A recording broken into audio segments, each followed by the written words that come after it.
지난 한 주 동안 또 사랑하는 하고 여러분 평안하셨습니까? 이제 아모스 연구 수업을 시작하겠습니다. 기도하시겠습니다.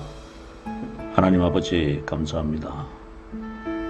하나님 말씀 앞에 부르심을 받는 것이 하나님의 큰 은혜인 줄로 믿습니다. 하나님 말씀을 들을 수 있도록 하나님 앞으로 불러내시는 사람 아무나 불러내시는 게 아닌데 저희들이 이렇게 하나님의 은혜 앞에 부르심을 받아서 하나님 말씀을 대할 수 있는 이 큰 은총을 주신 것을 감사합니다.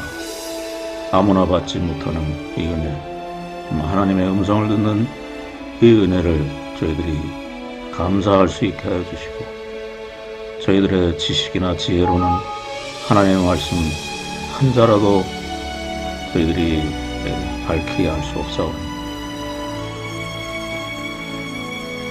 귀가 어두운 제자들에게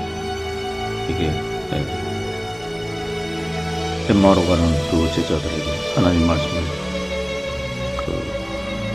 말씀을 예수님께서 친절히 가르쳐 주실 때 성령의 은혜로 말미암아 밝히 알고 눈이 떠지는 역사가 일어났던 그러한 역사가 우둔한 저희들에게도 일어날 수 있도록 성령의 놀라운 강권적인 강력의 역사가 저희들 가운데 임하게 하여 주시고 저희들의 우둔한 심령과 저희들의 영혼을 깨우쳐 주시고 부서뜨려 주시고 새롭게 하여 주시고 하나님 말씀을 통하여 하나님을 진정으로 두려워하는 큰 은혜를 얻게 하여 주시옵소서. 믿고 감사하며 우리 주 예수 그리스도의 이름으로 기도하옵나이다. 아멘. 네, 우리 여러분 반갑고 감사합니다. 이제 7장 10절로 17절 아모스의 전기적 설화 부분입니다. 이게 소위 소명설화라는 거죠. 소명설화. 예언자들에게 이제 소명설화가 있습니다. 이 소명설화가 있는 예언자는 그야말로 정말 참예언자의 표본이죠. 이사야, 특히 이사야 같은 경우. 호세아도 소명설화가 있고 예레미야도 소명설화가 있고 에스겔도 당연히 소명설화가 있습니다. 이렇게 소명설화가 있는 예언자들은 이제 참예언자라고 하지 않을 수가 없고요. 이 소명받았다 하는 것은 뭐냐면은 직업 예언자가 아니다 그런 얘기죠. 직업 예언자들은 돈을 받고 하는 예언자들이죠. 특히 왕에게 이제 고용되어서 이제 예언하는 사람들이죠. 이런 사람들은 이제 녹을 먹고 왕의 신하로 이제 예언하는 사람들이 있죠. 그런 사람들을 가르쳐서 직업 예언자라고 하기도 하지만 궁중 예언자, court prophet이라고 해서 궁중 예언자라는 말을 또 쓰죠. 궁중 예언자들은 대개 이제 직업 예언자들이겠죠. 왕에게 소속되어서. 그런 예언자들은 이제 대개 거짓 예언자들이 많습니다.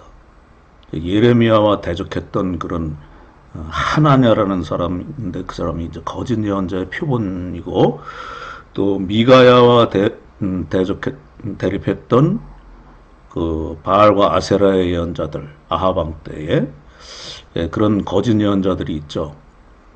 이런 사람들은 이제 왕궁 예언자들이죠. 이런 사람들이 이제 거짓 예언자들이 많습니다. 우리 성경에는 일일이 언급되지 않았어도 그런 왕궁 예언자들이 이제 꽤 있었을 거라고 보여집니다.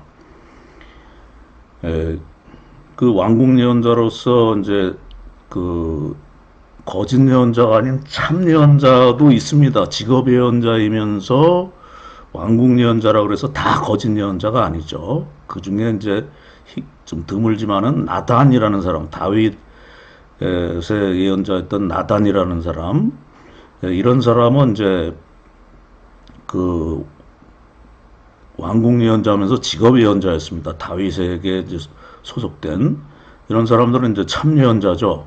거짓 예언자라고 할 수 없습니다. 그리고 이제 다윗 말년에 이제 나단이 죽고 이제 그 갓이라는 예언자가 나타나죠. 갓이라는 예언자는 이제 완전한 궁중 예언자는 아닙니다.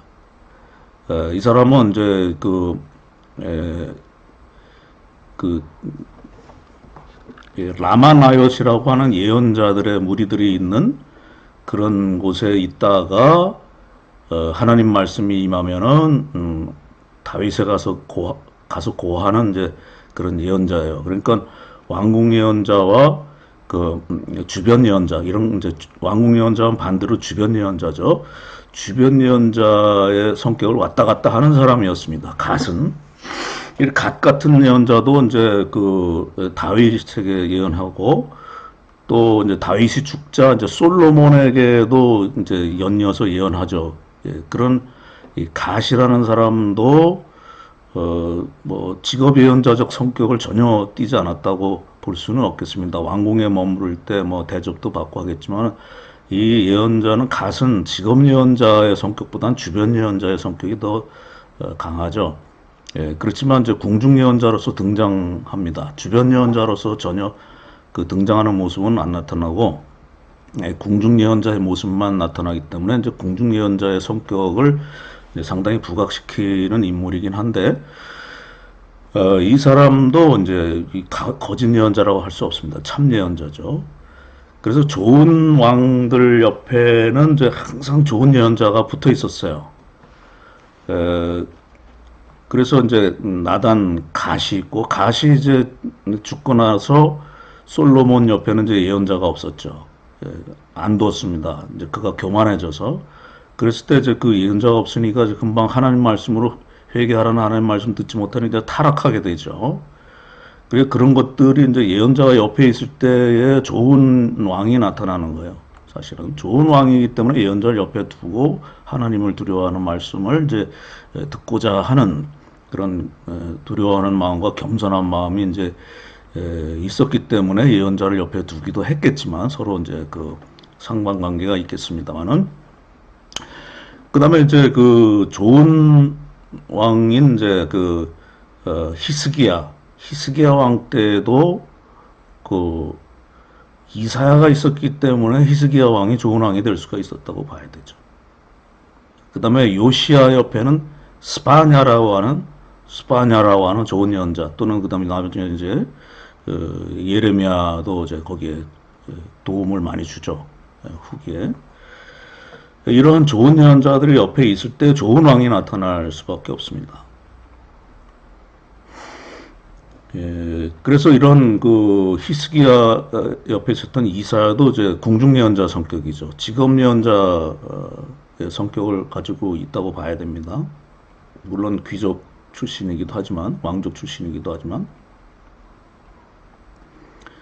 이런 사람은 이제 참 예언자고 왕궁 예언자라고 봐야 되죠. 그 다음에 스파냐도 그렇고 예레미야는 물론 왕궁 예언자는 아닙니다. 주변 예언자죠. 아나도 지역 아히야의 아들이죠. 그래서 그 아나도 지역의 출신이 되겠습니다. 예루살렘에서 한 8km 정도 떨어진 지역에. 그래서 그런 예언자들이 있었습니다. 그런데 이제 아모스 같은 경우는 철저히 주변 예언자죠. 주변 예언자고 소명 예언자고. 그래서 이사야 같은 경우는 이제 왕궁 예언자이면서도 소명 예언자죠. 이사야 6장에 소명을 받지 않습니까? 소명 예언자고. 일괄적으로 딱 두부모 자르듯이 딱 자를 수 없습니다. 패러디그마틱하게. 딱 자를 수 없죠. 패러디그마틱하게. 패러다임처럼. 두부모 자르듯이 딱 자를 수는 없지만 대체적으로 그렇게 이제 나누어질 수가 있다는 겁니다. 그러면서도 이제 거기에 접촉되는 사람들이 이제 간혹 있게 되어 있습니다. 아모스는 철저히 주변 예언자고 소명 예언자고 그 다음에 참여연자죠.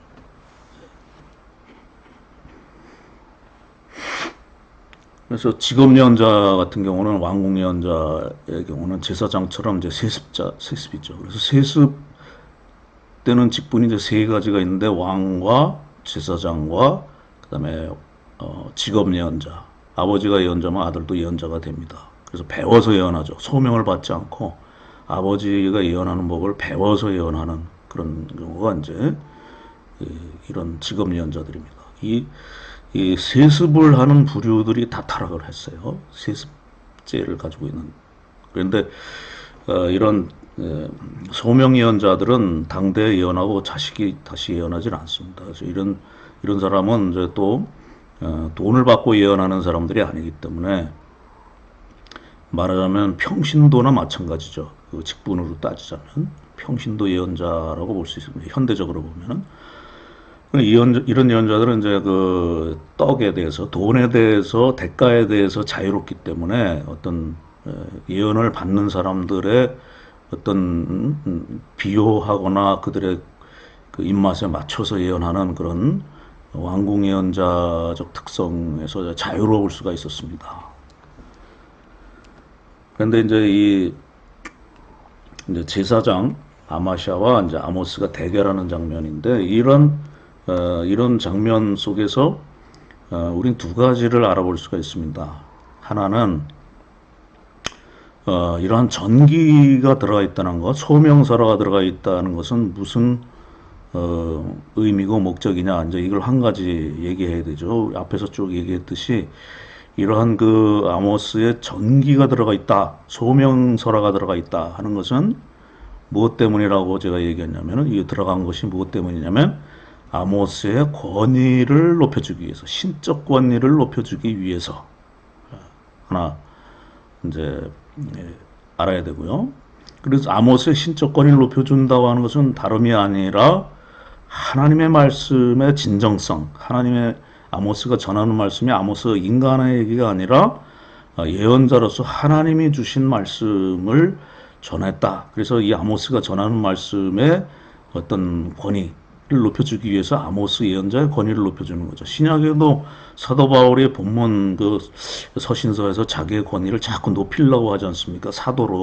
사도의 위치로 높이려고 하는 그러한 목적이 사실은 사도 바울 자신의 권위를 높이기 위한 것이 절대 아니죠. 우리가 알듯이 그가 전하는 말씀이 사도적 권위, 그 12사도 예언자 그 직계제자, 예수님의 직계제자들의 권위에 항상 못 미친다고 하는 사람들이 많이 있었지 않습니까? 그러나 자기는 부르심을 받은 사도다 이렇게 얘기하면서 자기가 전하는 말씀의 그 내용의 복음을 그 하나님의 말씀으로 높이려는 의도로 자꾸 자기 권위를 강조하지 않습니까?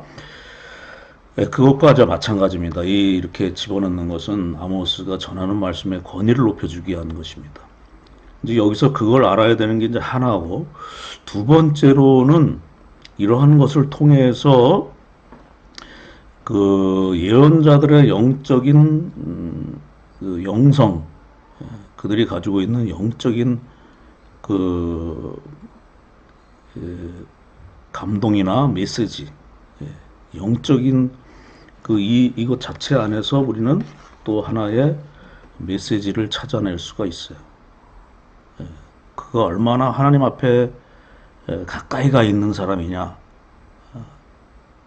인간 아모스의 모습을 볼 수도 있고, 또 하나님께 쓰임을 받는 사람의 영적인 자세나 하나님에 대한 신앙, 이런 것들을 하나의 교훈적으로 우리가 찾아낼 수가 있습니다. 그래서 이 두 가지를 살펴보는 것이 이제 다 필요하죠. 그래서 저 본문을 좀 보면은 베드레 제사장 아마샤인데 이제 히브리어 그대로 오면 이제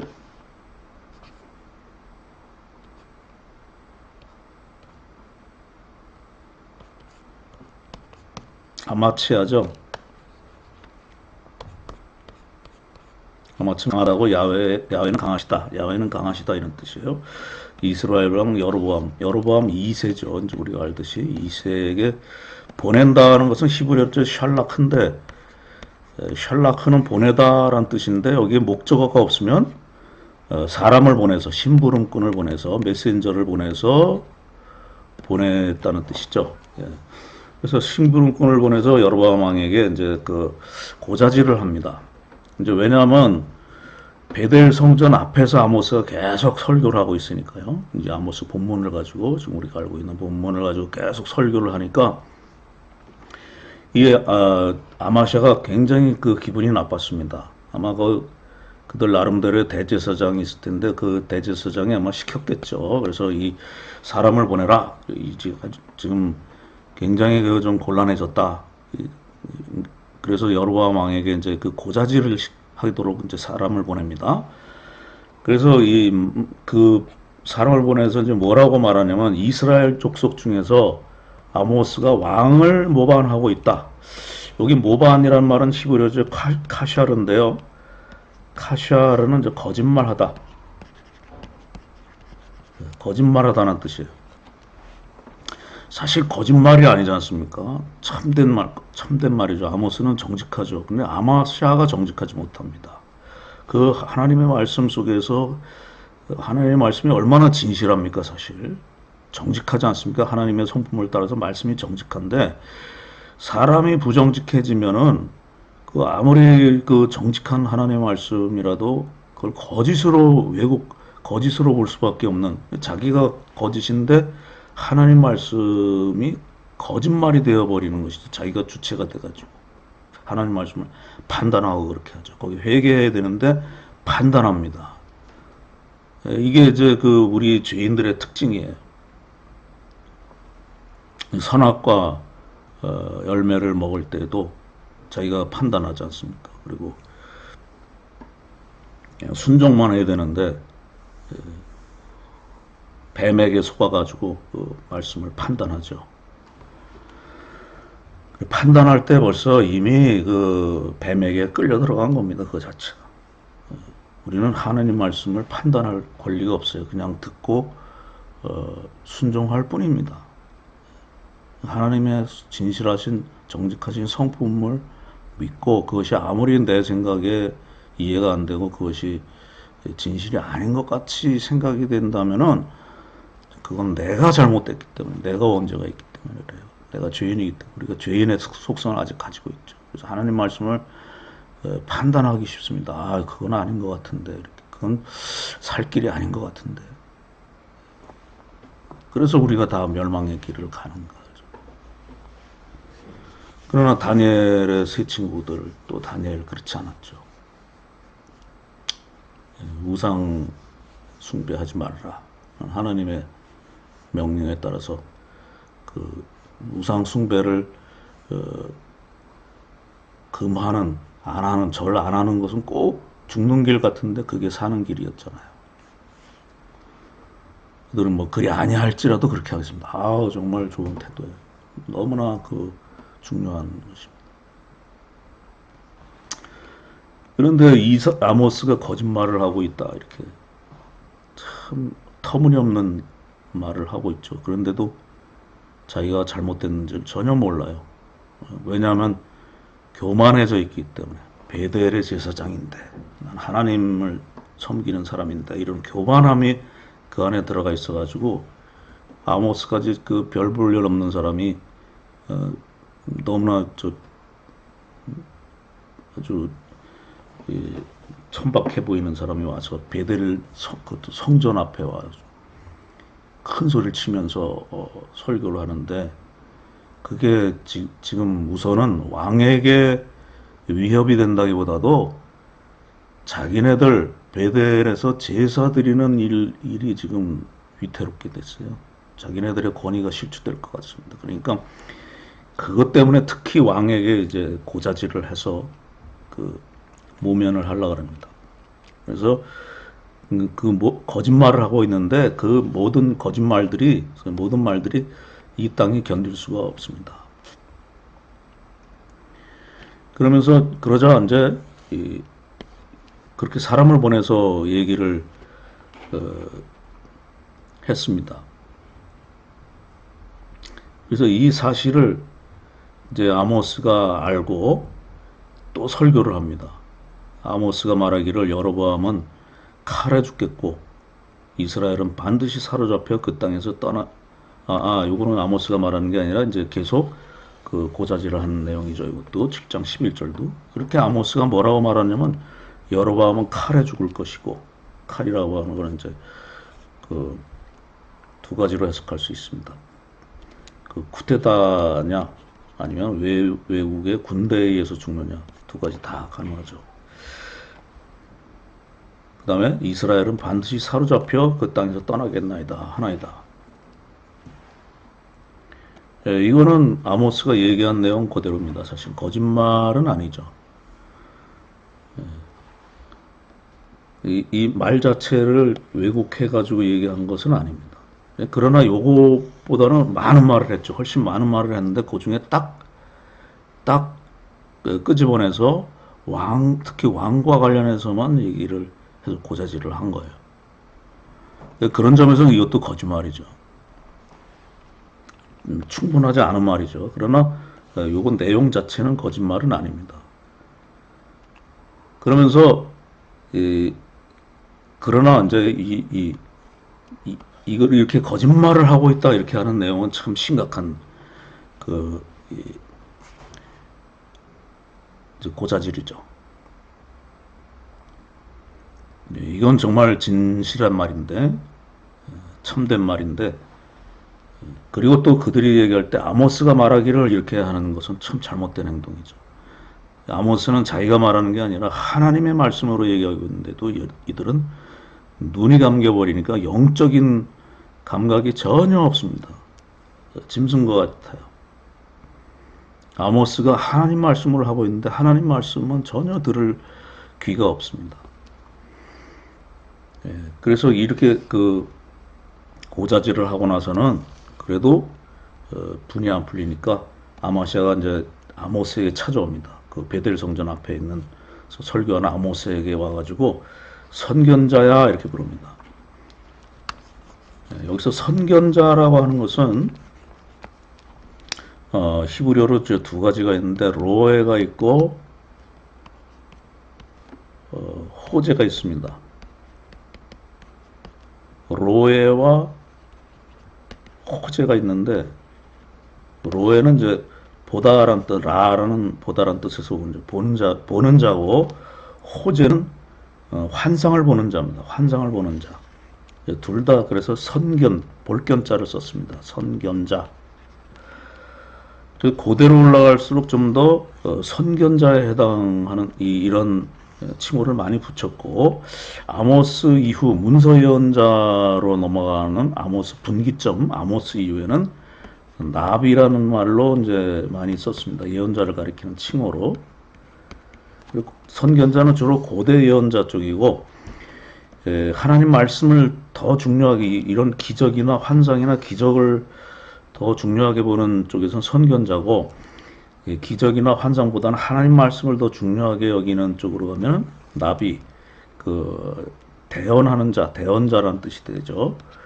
요거 자체가. 그래서 예언자죠. 선견자 말 대신에 예언자 라는 말을 쓰죠. 그래서 이 예언자 쪽으로 이제 이름이 붙으면은 이거는 이제 하나님 말씀을 전하는 자죠. 그런데 이제 이 선견자라고 하는 이름은 주로 왕궁 예언자들이 좋아하는 이름이에요. 그러나 이제 소명받은 하나님 말씀을 주로 전하는 예언자들은 이런 선견자라는 칭호를 싫어하게 되죠. 하나님 말씀이 더 중요하기 때문에. 그런데 여기서 아모스에게 아마시아는 선견자라고 하면서 너는 그 직업 예언자로서 돈 받고 예언하는 그런 거짓 예언자로구나 하면서 선견자야 이렇게 얘기하면서 너는 유다 땅으로 남유다 출신이라는 거 어떻게 알았습니다. 그래서 유다 땅으로 도망하여 가라. 안 그럼 너 죽는다 하면서 그 협박을 하는 거죠. 가서 거기서나 떡을 먹으면서 떡을 먹으라는 건 여기는 직업 예언자 역할을 하라. 넌 직업 예언자밖에 안 되지 않냐? 그래서 거기서 돈이나 받고 거기서 예언해라. 예언이라고 하는 요때 이제 말씀을 전한다는 것보다는 이제 그 환상을 보고 그렇게 해서 가서 말씀을 전해라. 거기나 가라. 왜 북이스라엘 와서 예언하느냐? 그래서 다시는 베델에서 예언하지 말라. 이렇게 얘기를 합니다. 여기는 왕의 성소요. 베델 성전이 이제 왕의 성소라고. 베델 성전이 왕의 성소다. 하나님의 성소라고 해야 되는데 왕의 성소다. 이게 벌써 왕의 권위 밑에서 일하는 제사장이라는 걸 알 수 있습니다. 왕을 비유하는 그런 제사장에 불과하죠. 하나님의 성소라고 얘기해야 되는데 벌써 이게 눈이 가려져 있으니까 전부 다 이제 악한 태도밖에 안 됩니다. 그 왕의 권위를 가지고 지금 아모스에게 협박하는 거예요. 나라의 궁궐이다. 왜 여기 와서 하느냐? 그래서 지금 하나님께서 지금 슬퍼하시고 지금 진노하고 계시는 것에 대해서는 전혀 모르고 있습니다. 지금 제가 이렇게 얘기하는 것이 뭐냐면 두 번째 그 의미죠. 메시지. 여기서 메시지를 이제 우리가 알 수 있다. 영성을 알 수 있다. 그런 쪽에서 지금 좀 얘기하고 있습니다. 첫 번째에 관한 것은 뭐 여러 번 제가 얘기했었기 때문에 다시 얘기할 필요는 없고요. 그래서 아모스가 아마시아에게 대답하여 이르되 나는 선지자가 아니며 이럴 때 이제 아모스는 이때 선지자란 말을 써서 이제 그 반박을 하긴 합니다만은 이때 아모스가 선지자라고 할 때 직업 예언자가 아니다 이런 뜻으로 또 우리가 해석해야 돼요. 또 선지자의 아들도 아니다.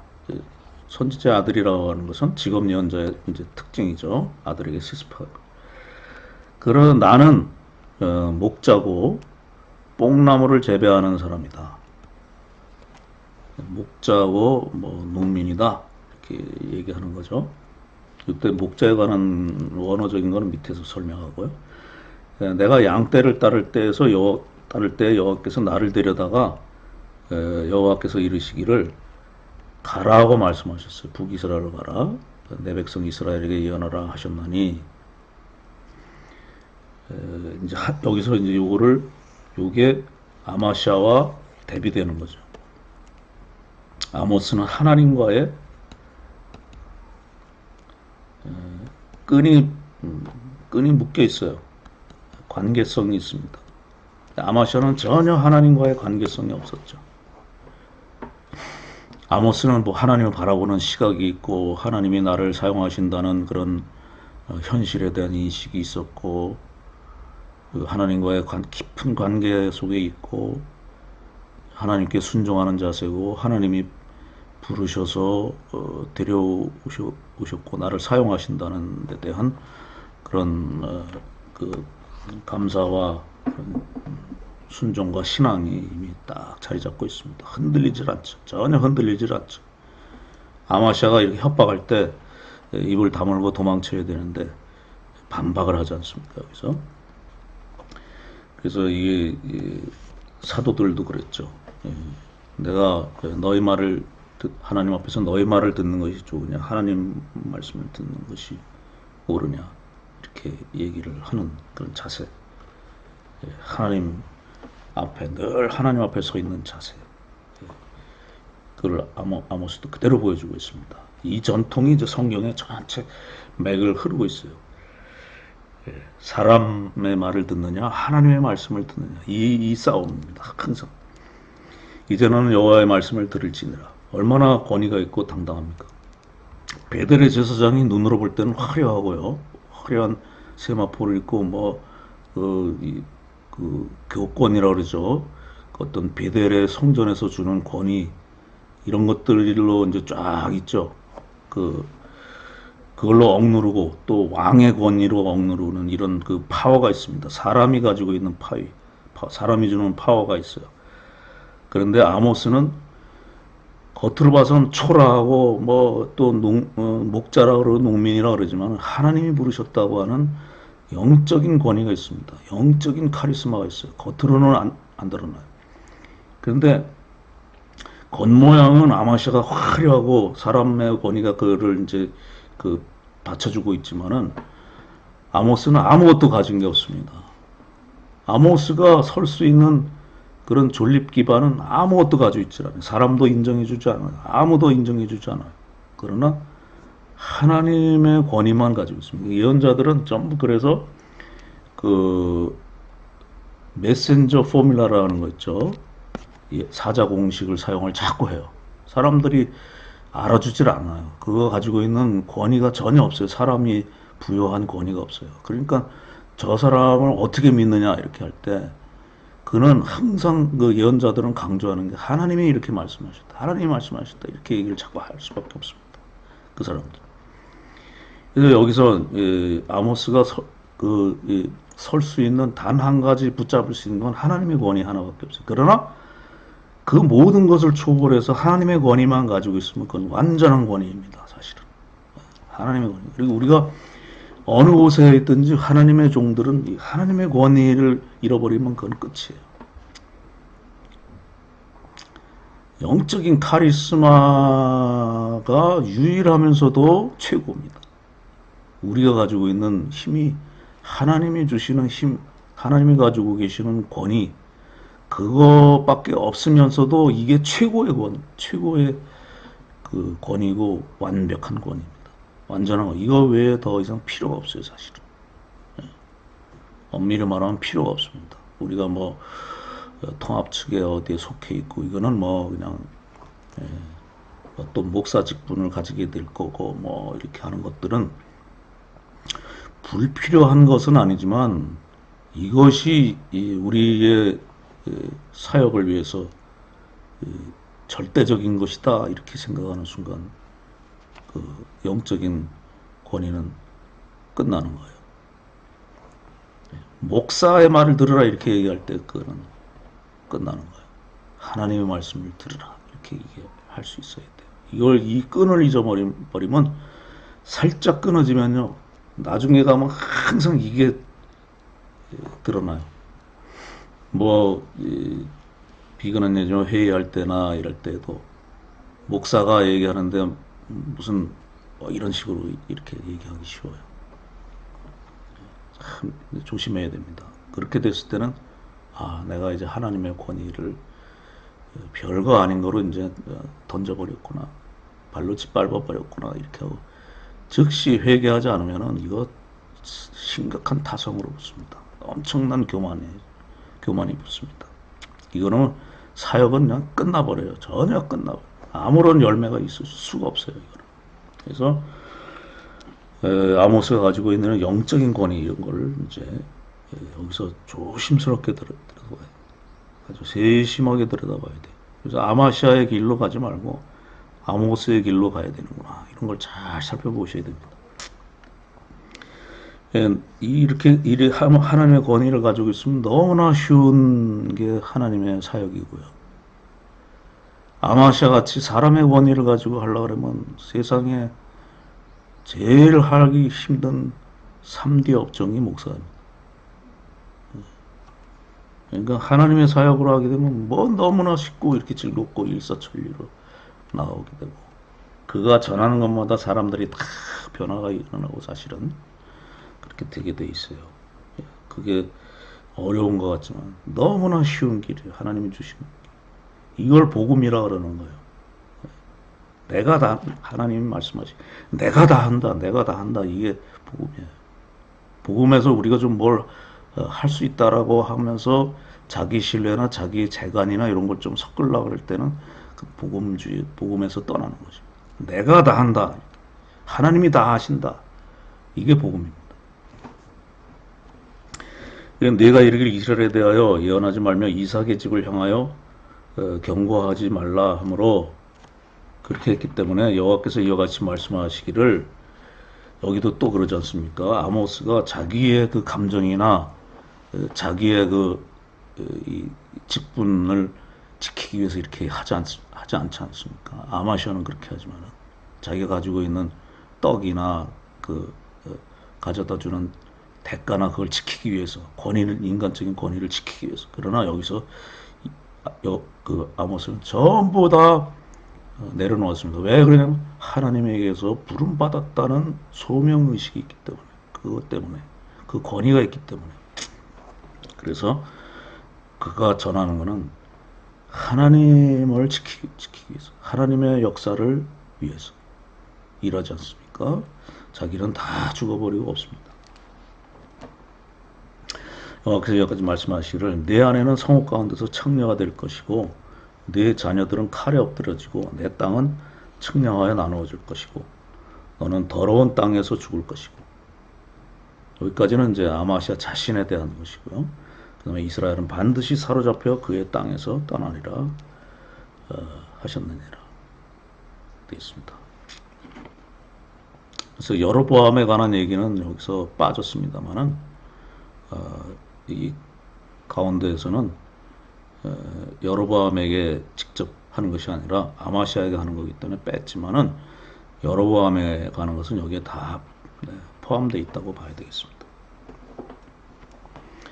이 부분 아모시와 아마시아의 대견을 다루고 있는 본문으로서 유일한 정기 본문입니다. 소명과 신문에 대한 자기 고백을 발견할 수 있다. 물론 이게 이제 3인칭으로 되어 있긴 하지만은 아모스 자신이 고백하는 것이라고 볼 수도 있고 아니면은 직계 제자가 그를 3인칭으로 집어넣었다 이렇게 볼 수도 있습니다만은 목적은 똑같습니다. 그리고 이것은 굉장히 역사적 사실을 전달하는 것 같은 사실적 표현들이기 때문에 이걸 그대로 아모스의 고백이라고 봐도 무방합니다. 그래서 하나님의 직접 소명을 받은 권위 있는 예언자를 밝히고 있고 하나님의 말씀을 증거하기 위한 것이다. 거기에 이제 내용 분석이 있고요. 특히 이제 이 부분은 특히 아마시아에 대한 하나님의 심판의 말씀을 주로 담고 있다 이렇게 봐야 되고 아모스가 베델 성전의 제사장이 아마시아 만나는 장면이고요. 여기 위치에 들어있는 것은 본문 서두에 들어있는 여로보암에 관한 언급들 10절로 11절이 바로 앞에 세 번째 환상 끝부분에서 나타나기 때문에 9절 내용과 그 내용이 연결되기 때문에 10절에서 이제 이 9절 요 부분에 들어가는 것이 제일 좋겠다. 9절 다음에 들어가는 것이 이 정기적 부분이 제일 좋겠다. 그래서 여기에 삽입이 되어 있는 형태입니다.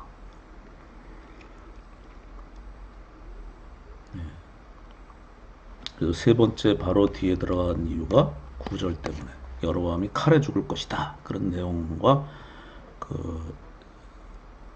아마시아의 정기 부분, 아모스의 정기 부분의 내용이 비슷한 내용이 들어오기 때문에 9절 다음이 제일 좋겠다. 위치가 제일 좋겠다. 그래서 여기에 삽입되어 있습니다.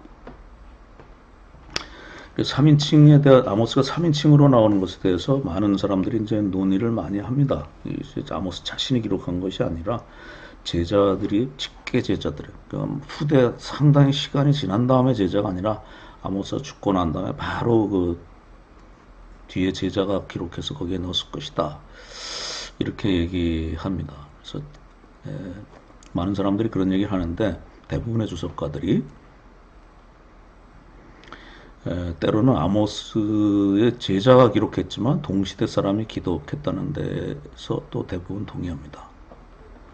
아모스가 직접 기록하진 않았다 하더라도 아모스의 동시대 사람이 기록했다 이런 얘기들을 또 많이 합니다.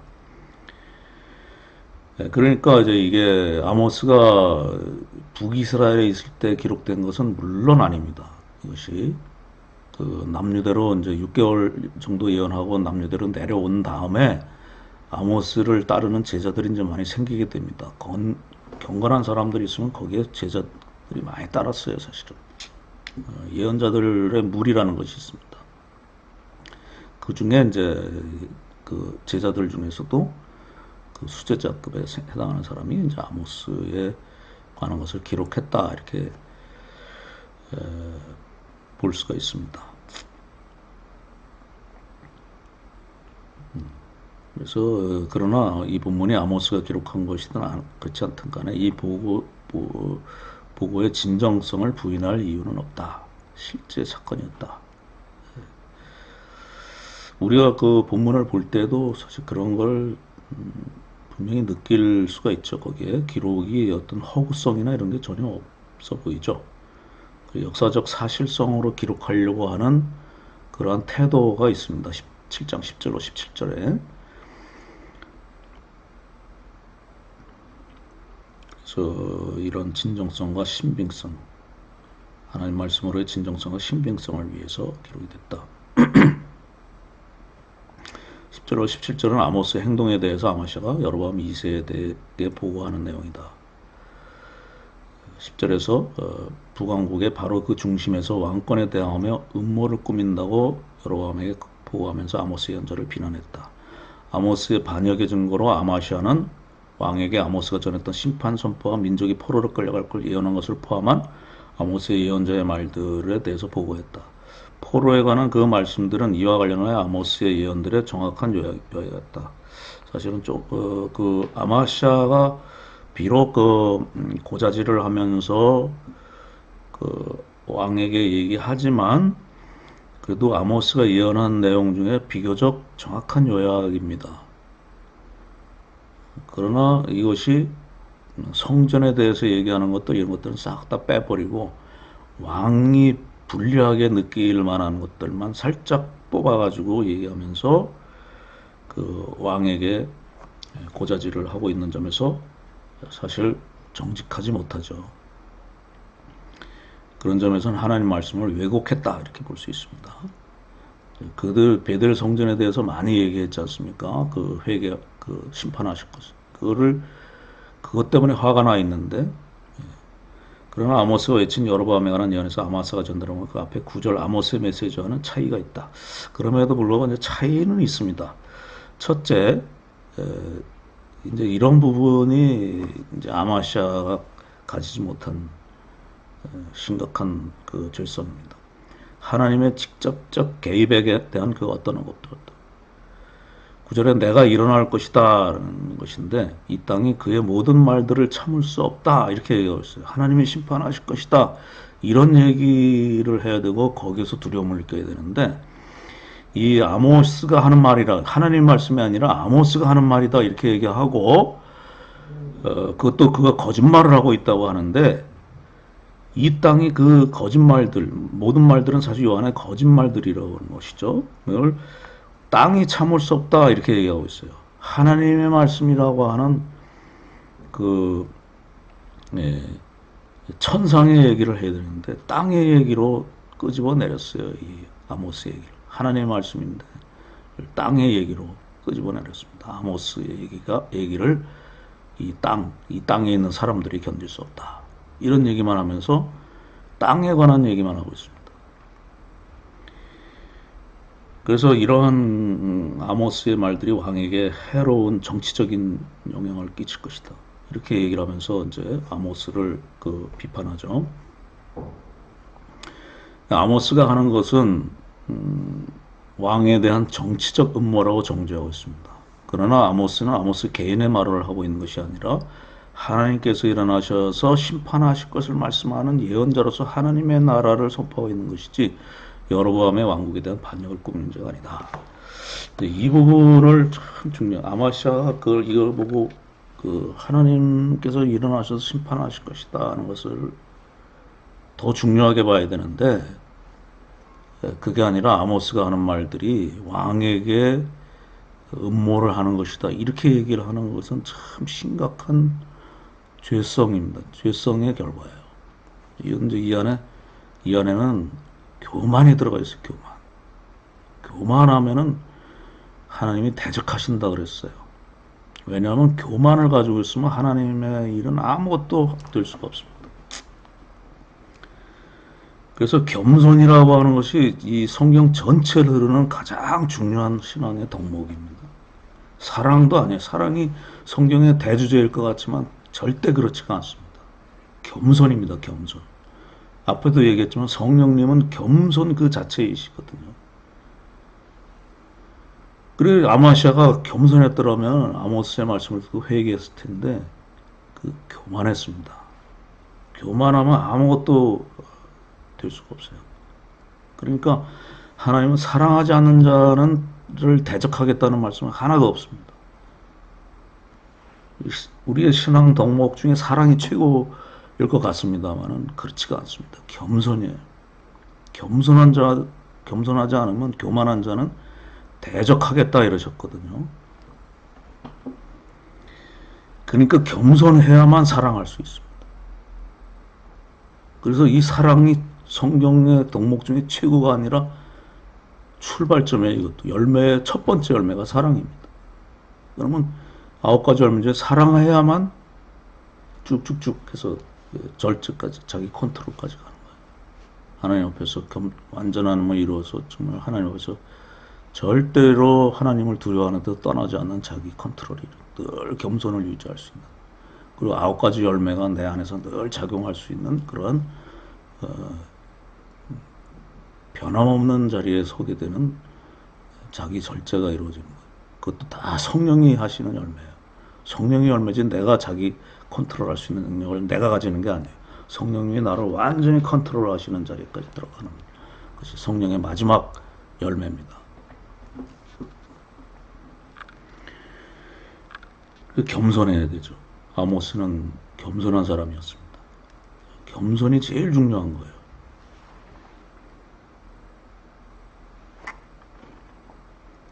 그리고 또 사랑이 최고의 덕목인 것 같지만 또 그렇지도 않습니다.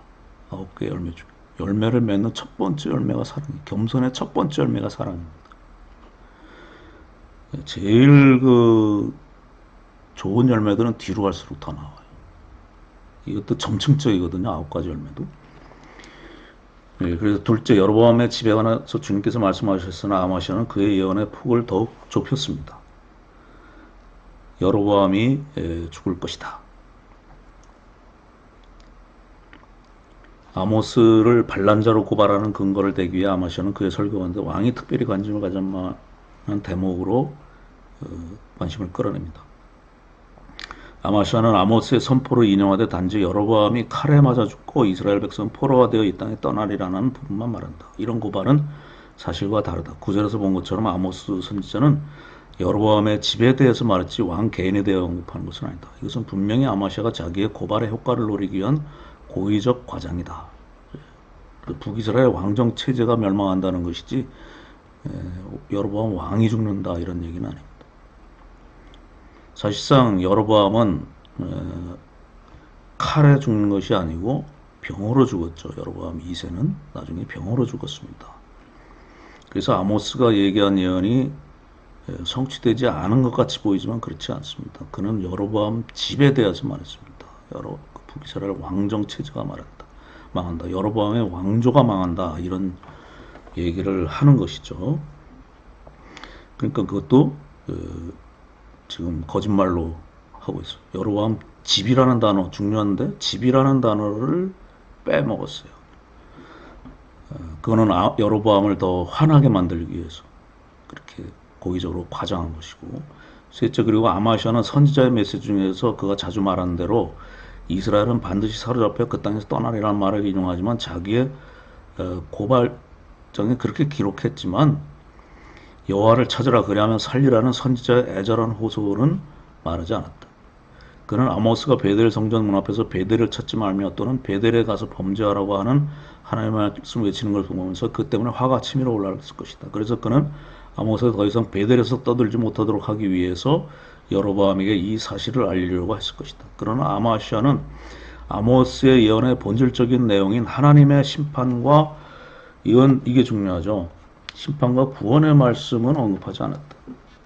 참 이게 하나님의 말씀이 전한 가장 큰 목적인데 그 원 뿌리는 딱 빼놓고 그것도 줄기도 아니고 끝에 가서 잔 격가지 하나만 가지고 얘기하면서 그 문제를 하나님의 그 역사, 하나님의 구원의 역사를 얘기하는 게 아니라 이거를 거룩한 구원의 역사를 정치적인 문제로만 좁혔습니다. 정치적인 문제가 우리가 중요하지 않은 것은 필요하지 않은 것은 아니지만 정치적인 문제는 사실 복음의 결과로 다뤄야 됩니다.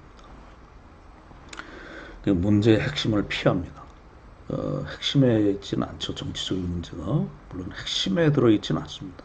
중요하긴 하지만 하나님과 이스라엘 백성 사이의 언약 안에서 바른 관계라는 이 근원적인 이 중요한 문제를 하나님과의 바른 관계라는 근원적인 문제를 회피해야 했을 때 이 정치도 다 왜곡되고 사람들의 삶도 다 왜곡되고 고통과 핍박과 폭력에 사로잡히지 않습니까? 그럴 때 하나님과의 바른 관계를 회복하라는 심판과 구원의 메시지는 전혀 언급하지 않고 회개하라는 말을 외면해버리고 아모스 예언을 정치적인 문제로만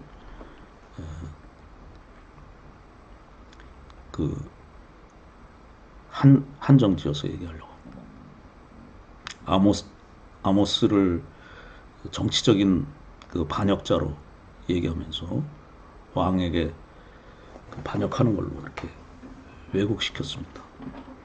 이건 축소시켰을 뿐만 아니라 왜곡했죠. 이런 아모스는 여로보암 왕과 대적하고 싶은 마음은 하나도 없어요. 하나님의 말씀을 증거하려고 하는 것인데 하나님과 백성의 관계를 얘기하려고 한 건데 여기서 아마시아는 아모스와 여로보암 왕의 관계로 왜곡시켜 버렸습니다. 이것이야말로 이제 음모죠. 음모고 하나의 반역이죠. 하나님에 대한 큰 반역이죠. 아마시아는 6장 1절에 말하는 타락한 종교 지도자 중에 한 명이다. 왜곡하고 그를 모욕했습니다. 사실 아모스가 모욕을 당했다는 것은 중요하지 않습니다. 즉 아마시아는 하나님의 말씀을 정면으로 거역하고 대항하는 북이스라엘의 대표적인 모습이다. 회개할 줄 모르는 위선적인 종교 지도자의 대표적인 모습인 아마시아를 통하여 하나님의 심판이 얼마나 엄중한 것인지를 경고하고 있다. 참 간단하고 정말 심플한 거죠. 우리가 하나님을 두려워하고 하나님의 권위에 사로잡히려고 하는 것인가, 또 우리가 말할 때 하나님의 권위로 얘기하려고 하는 것이냐, 아니면 우리가 가지고 있는 목적, 우리 목표를 더 중요하게 생각하면서 이걸 이루기 위해서 우리가 어떤 수단 방법을 가르지 않는 그러한 일꾼이 되느냐. 이 문제 두 가지 갈림길밖에 없습니다. 제 3의 길은 없어요. 우리에게 이것도 되고 저것도 되고 이런 거 없습니다. 철저히 하나님 앞에서 하나님의 권위로 하는 것이냐, 하나님의 권위를 왔다 갔다 하다가 사람에게 속한 일꾼으로 막 일만 열심히 하고 그 사람들에게서 뭐를 요구하고 해서 같이 일을 만들어 나가는 이런 걸 하다가 또 하나님의 권위로 갔다가 이런 건 없어요. 철저히 하나님의 권위로 서야 돼. 정말 우리가 하나님의 권위를 잃어버리고 하나님의 권위로 말하고 또 하나님의 권위로 사람들을 눈을 열어주고 하나님을 두려워하는 영적인 변화를 추구하지 않으려면은 아무것도 하지 말아야 됩니다. 사실 이거 외에 일을 열심히 하는 것도 중요하지 않아요. 사실은 이걸 잊어버리고 있을 때는 자기가 이런 감각에서 조금이라도 떠났다 이런 생각할 땐 빨리 돌아와야지. 안 그러면은 조금 지나면은 정말 회개하기 어렵습니다. 이게 사람들하고 밥 먹는데 쫓아다니고 이런 밖으로 왔다 갔다 하고 돌아다니고 영적인 일 신방을 해도 영적인 신방이 있고 육적인 신방이 있을 수 있죠. 사람들에게 찾아가서 영혼에 대한 목마름, 하나님의 권위로 말씀 가지고 권면하고 같이 기도하고 사람을 돌이키게 하고 일으키는 건 이게 중요하지. 가가지고 사람 이 말로 호려가지고 다시 교회 데리고 나와서 뭐 이런 그 다음에 어떻게 보면 그 다음에 중요한 것들 아니면 첫 번째 거가 중요하면 이런 거는 별로 중요하지 않습니다. 사실은 다 성령께서 다 역사하시는데 우리가 성령보다 앞서 나고 월권을 행해서 사람에게 막 끌어들이려고 하는 거 이런 것들 때문에 사람들이 전자에 대한 감각을 오해해요. 중요하지 않은 것 같이 보이고. 그러니까 신방해서 예배 잘 드리고 한 다음에 이제 다음 주부터 교회 나오세요. 잘 나오세요. 이런 얘기를 하는 것들이 잘못하면은 예배 드리면서 하나님 말씀 전하고 영혼을 염려하고 이런 것들이 희석되거나 가려질 우려가 있어요. 조심해야 됩니다. 12절로 13절에 아모스에게 한 말들을 계속해서 기록하고 있다. 아모스의 동기가 주로 돈 때문이었다는 것을 암시하면서 아마시아는 그들에게 베델의 왕의 성소에서 설교하지 말 것을 명령하면서 유다로 돌아갈 것을 강요했다. 아모스 실제로 예언했던 선견자라고 정말 믿었다면 그는 아모스 2장 12절에서 말씀하는 죄를 저지른 거다. 아모스의 눈에는 그가 확실히 범죄하고 있었고 그래서 17절의 심판이 확실히 아마시아의 예언을 거부하고 그의 행동을 금지했기 때문에 선포한다. 아마시아가 아모스에게 한 위협은 왕에게 모함하는 고발장을 보내는 왕에게서 어떤 반응이 없자 아모스에게 자신의 권위로 이렇게 위협하기 시작한 것인지 아니면 왕에게 고발장을 보낸과 동시에 한 말인지 성경의 문맥만으로는 구별하기 어렵다. 어쨌든 아마시아는 아모스에게 선견자 너는 유다 땅으로 도망가라고 한다. 선견자라는 말은 환상을 보는 자라는 뜻으로 예언자의 또 다른 하나의 호칭이다. 여기서 이제 그 본문에서는 로에는 빠지고 로에가 아니라 이제 호제로 쓰였죠. 호제는 그야말로 더 고대 예언자적 표현입니다. 또 왕궁 예언자적 표현이에요. 나비의 또 다른 하나를 지칭한다. 그러나 아모스를 선견자로 지칭하는 것은 결코 아모스를 존경하는 말이 아니다. 그를 가리켜 이 환상을 보는 자라고 하는 정도의 비아냥거리는 호칭이었다. 즉 아마시아는 북왕국 이스라엘 여러 번 이세의 통치로 인하여 최고의 전성기를 누리고 있는 이 시점에서 북왕국 이스라엘이 외국 군대에 멸망할 것이라는 아모스의 예언을 현실에 걸맞지 않는 허황된 내용으로 여기면서 그러니까 그 왕궁 예언자들이 거짓 예언을 많이 했거든요. 이런 거짓 예언자로 깔보면서 너는 유다 땅으로 도망하여 가서 거기에서는 유다 땅으로 도망하여 가서라는 보면은 가라는 말이 명령어로 먼저 나옵니다. 그래서 너를 위하여 가라 이런 말은 친절한 명령인 것 같지만 너를 위하여 가라 이렇게 얘기할 때 그거는 협박입니다.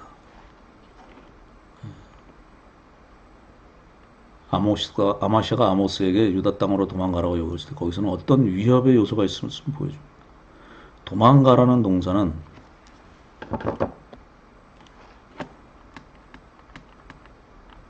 빠락한데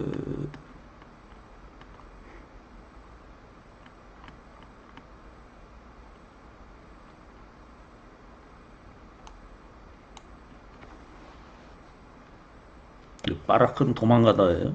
너를 위하여 도망가라. 앞에는 가라가 먼저 나오고 도망가라. 가라, 도망가라. 할라크죠. 가라.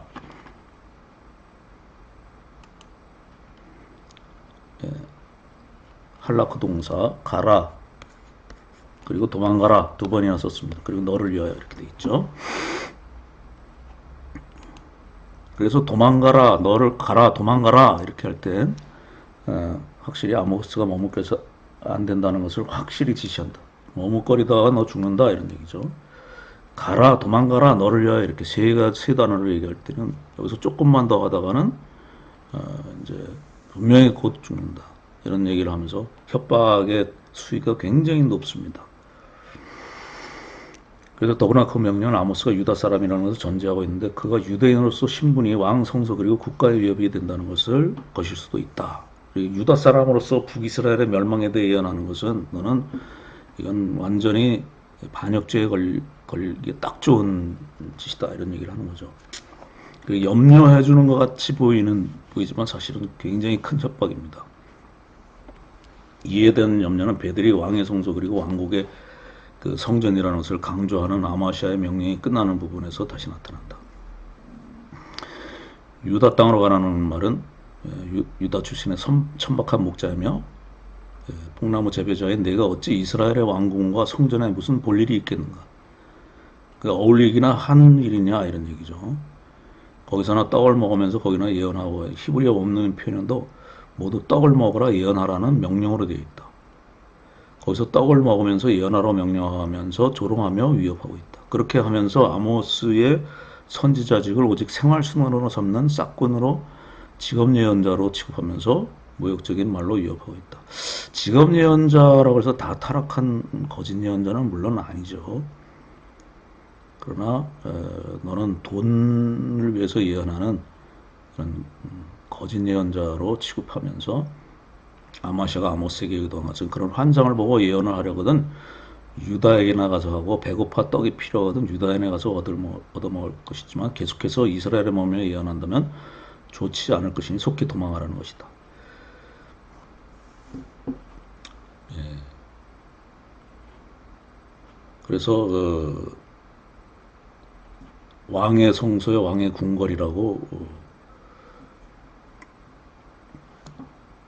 그렇게 이제 그 거짓 호도하고 있죠. 하나님의 성소고 하나님의 성전이죠. 궁궐은 나라의 궁궐이라 할 때 이 궁궐은 왕의 궁궐이라기보다는 성전을 가리키는 거라고 봐야 됩니다. 헤칼이란 동사는 궁궐도 되지만 왕궁도 되지만 이거 자체가 성전도 됩니다. 그래서 여기서는 나라의 궁궐이라 할 때 이거는 왕의 궁전을 가리키는 게 아니라 왕궁을 가리키는 게 아니라 나라의 성전이다 이런 얘기죠. 북이스라엘 나라의 대표적인 나라의 중심 성전이다 이런 뜻이 되겠죠. 그래서 아모스가 왕을 모독하는 무모한 범죄라는 것을 계속 암시하면서 더욱 위협했다. 여기서 이제 이 아마시아의 치명적인 그 실수가 있죠. 왕의 성소가 아니라 하나님의 성소고 나라의 궁전이 아니라 하나님의 성전이라. 이 무모에서 아마시아의 시몬이더라. 그는 하나님의 제사장으로서 하나님을 섬기는 것에서 모든 신적 권위에 따라 일한 것이 아니라 왕실의 제사장으로 오직 왕의 종으로서 일해왔음을 스스로 드러내고 있다.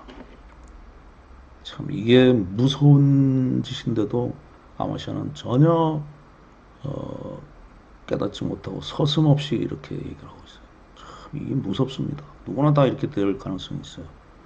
조금만 하나님에 대한 소명의식이 없고 하나님 앞에서 기도할 때 하나님 앞에서 벌벌 떠는 경험이 없는 사람은 매일매일 그렇게 벌벌 떨지 않는 사람은 하나님 앞에서 벌벌 떨지 않는 사람은 매일 떨지 않는 사람은 하루만 안 떨고 조금 이틀 한 3일만 안 떨어보면 그 다음에 이렇게 돼버리는 거예요. 아주 그 몇 년에 걸쳐서 되는 게 아니라 며칠에 걸쳐서 급속히 이렇게 돼버립니다.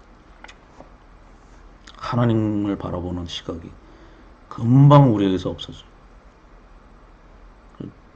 버러지와 같이 돼버린 자신을 발견하게 될 겁니다. 이건 매일 떨고 있어야 돼요. 그리고 매 순간 이걸 의식하면서 살기엔 우리가 너무나 부족하지만은 인간이 너무나 연약해서 매 순간 이걸 벌벌 떨면서 살 수 있는 힘을 가지고 있지 못해. 인간이 육체적으로나 정신적으로 가지고 있지 못해. 그러나 어느 순간 문득 성령이 탁 칠 때마다 벌벌 떠는 게 나타날 수 있어요. 그리고 어디 가서 말을 할 때도 한 번 말할 때마다 말을 조심하고 말을 되도록이면 안 하고 차라리 말을 했다 하면 하나님의 권위로 얘기하는 그런 자세를 늘 가지고 있어야 됩니다. 그렇지 않으면 시시한 얘기들만 하고 그렇게 하나님의 종들이 시시껍질한 얘기도 하고 농담들 하고 하면서 영적인 하나님 앞에 벌벌 떠는 거 금방 팔아먹습니다. 그래서 그는 하나님의 종이요 왕의 종이었을 뿐이다. 베델은 그 이름대로 하나님의 집이며 베델은 왕의 성소이기 전에 하나님의 성소이다. 그러나 그에게는 하나님의 성소로서 베델을 바라보는 경외심이 없었고 따라서 그에게는 그 어떤 영적 권위도 찾아볼 수 없다. 어떤 사람에게서 영적 권위를 찾아볼 수 없다. 그 사람이 설교하고 말하고 하는데 하나님의 권위를 찾아볼 수 없다. 그는 왜 그러냐? 아까도 말씀드렸죠. 하나님 앞에 기도하는 하나님과의 은밀한 시간, 하나님을 독대하는 하나님을 직접 찾아뵙는 시간에 벌벌 떠는 게 그 사람에게 없다. 그래서 그가 거짓 선지자라는 것은 첫 번째로는 하나님이 아시고, 그 다음에 두 번째로는 자기가 알아요. 나는 거짓 선지자고. 그 다음에 세 번째로는 그 다음에 회중들이 합니다. 회중이 알아요. 저 사람 거짓 예언자구나. 회중까지 합니다. 삼자가 다 알게 돼요.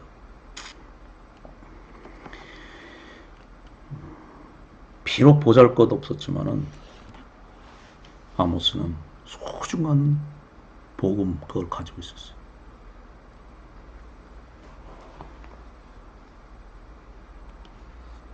여로보암의 종으로서만 하고 있었지만은 아마 15절에 가면 나를 데려다가 여호와께서 내게 이르시기를, 이렇게 주님의 이름을 부름받았다고는 아모스의 자기 정체성에 대한 고백, 그리고 16절에 이제 너는 여호와의 말씀을 들을지니라는, 그리고 17절에서 여호와께서 이같이 말씀하시기로는 주님의 이름으로 예언하는 하나님의 종으로서의 아모스의 모습과는 뚜렷한 대조를 보인다. 제가 두 길밖에 없다 그랬죠. 중간은 없다 그랬죠. 이렇게 대조적이 되는 겁니다. 중간에 어정쩡한 중간은 없어요. 전부 다 극과 극입니다.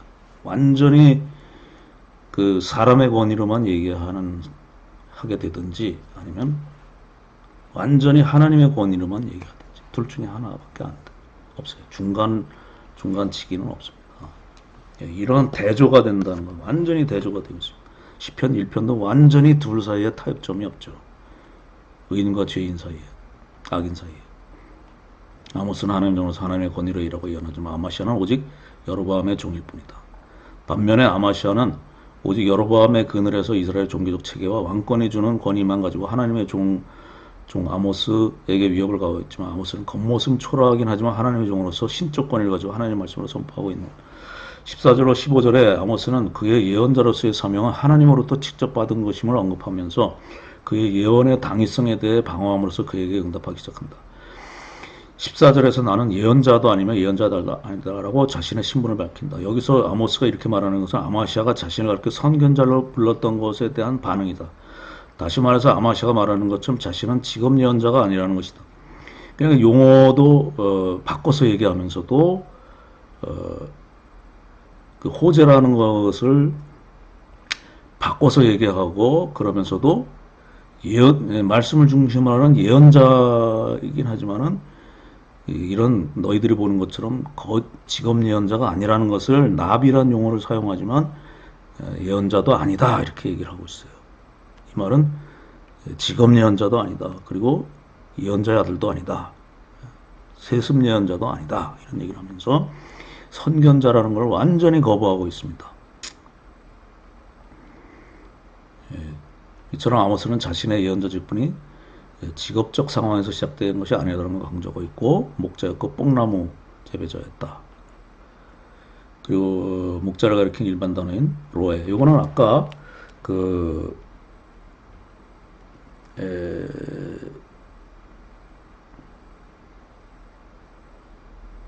여기서 이 히브리어 철자가 틀렸습니다. 이거 수정해 주세요. 아인이 돼야 됩니다. 아인. 목자로 표현하지 않아요. 아까 로에 할 때는 알레프고요. 이 철자가 미스가 났어요. 큰 실수였습니다. 목자로 자신을 표현하지 않았다. 여호와는 나의 목자신 내가 부족함이 없으리라. 로에입니다. 만약 그랬다면 양떼나 소떼를 돌보도록 고용된 목자일 수 있다. 그러나 아모스가 여기서 자신을 표현한 단어로 뽀케르를 사용합니다. 그래서 조금은 부유한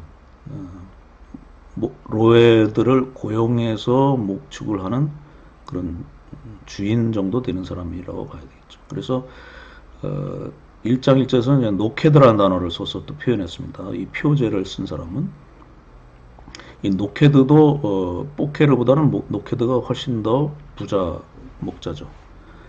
그리고 단계가 그렇게 되는데 적어도 소규모의 양떼나 가축을 기르는 목자고 경제적으로 그렇게 어렵지 않다는 것을 이제 여기서 은근히 아모스는 얘기하고 있습니다. 네가 생각하는 것처럼 떡을 먹기 위해서 예언해야 될 정도로 내가 그렇게 아주 그 궁핍한 사람 아니다 이런 얘기를 합니다.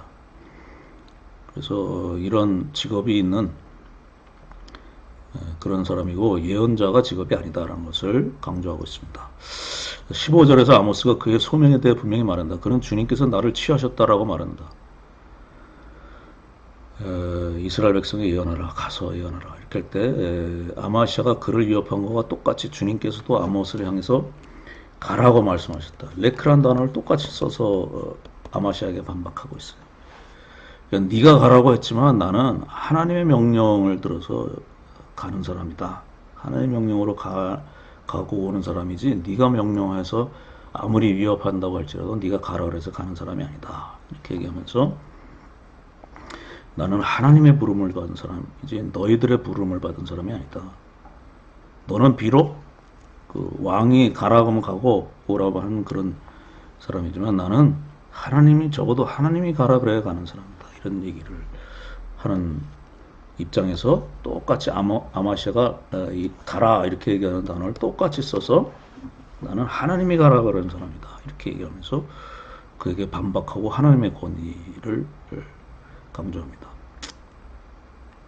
그래서 어떤 위기가 닥칠지라도 네 말을 듣는 것이 아니고 하나님의 말씀을 듣는 것이 내 가는 길이다. 이런 얘기를 하면서 여기 병행할 수 있는 사건이 있죠. 사도들도 이런 권위를 가지고 있었습니다.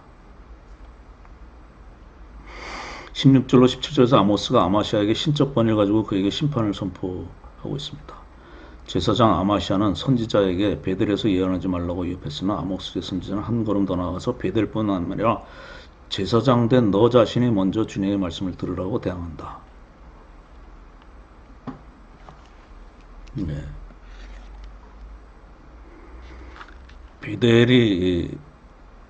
베델과 이 땅이 땅이 아모스의 말을 견디지 못합니다. 이 모든 말을 견디지 못합니다. 이렇게 하는 것에 대해서 또 반박을 하죠. 똑같이 앞에서는 가라 하는 것에 대해 반박하지만 여기 땅이 견딜 수 없나이다에 대해서 반박하는 것이죠.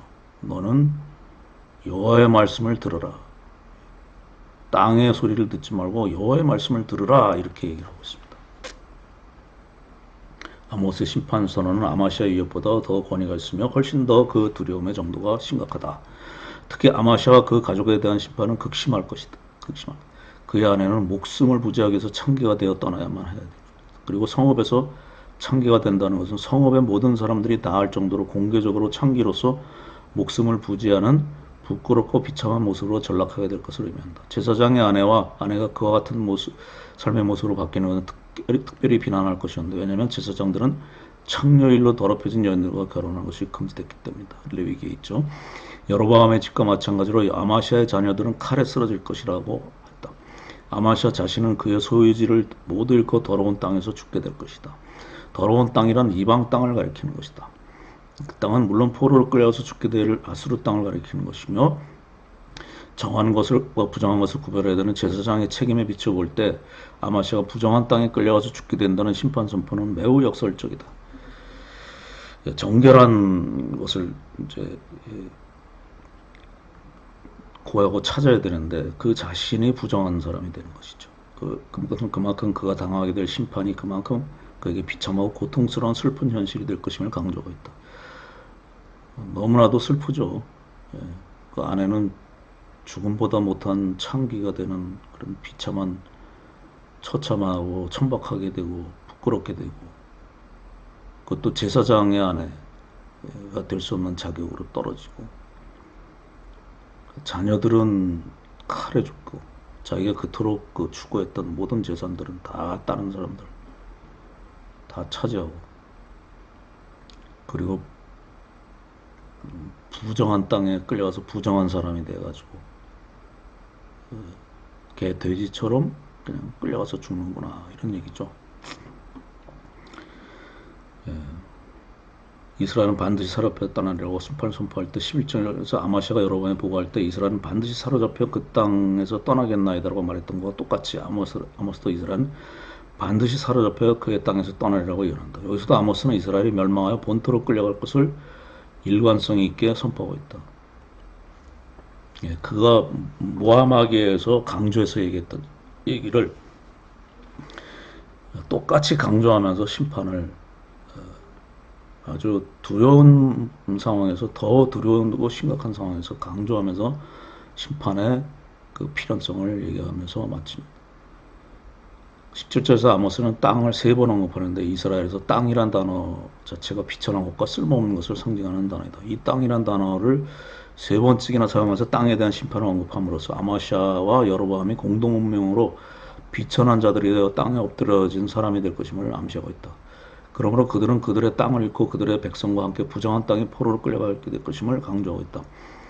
그것은 아모스를 통해 주시는 하나님의 말씀에 예언에 귀를 기울이지 않고 위협을 가했기 때문이며 나아가서는 회개를 향한 하나님의 부르심을 거절하고 주님께 반항한 결과이다. 참, 이 키워드죠. 키워드. 회개.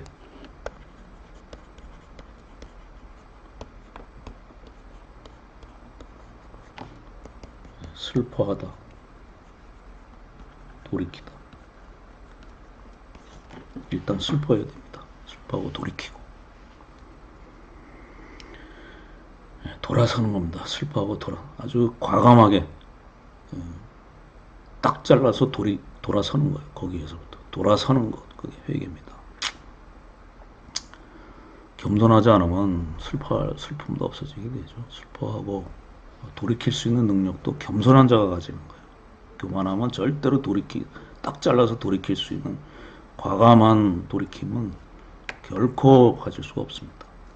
교만하면 이것저것 핑계대고 저거 핑계대고 비겁하고 참 천박해지죠, 사람이.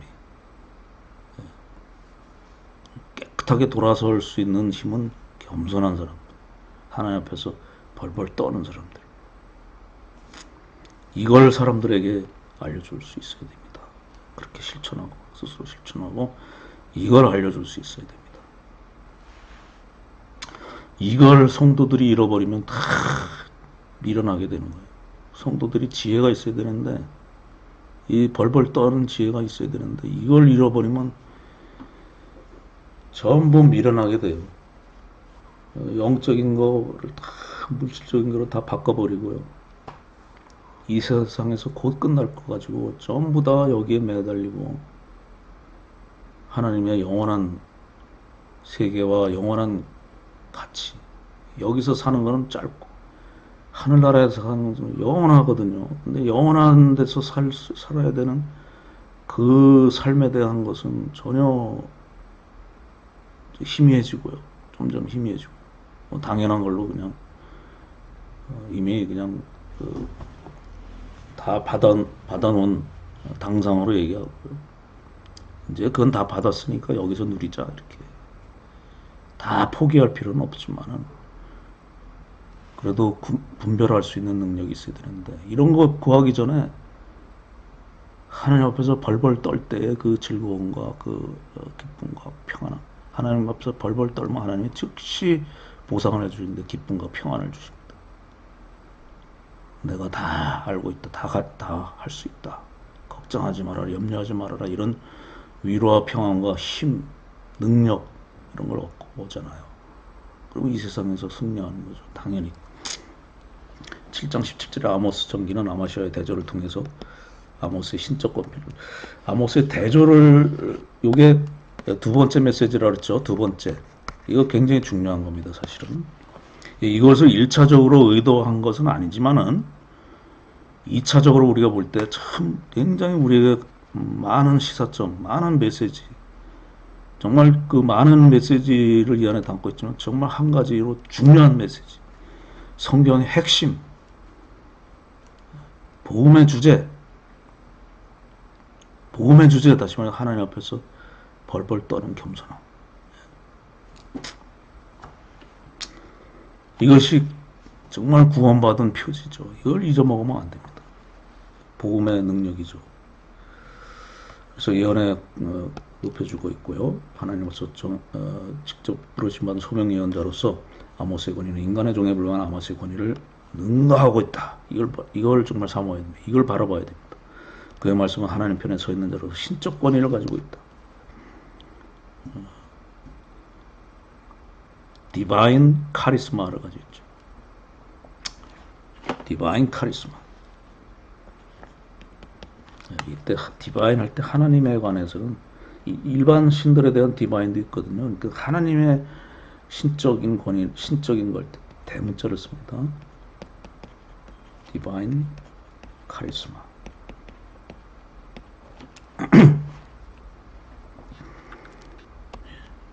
그래서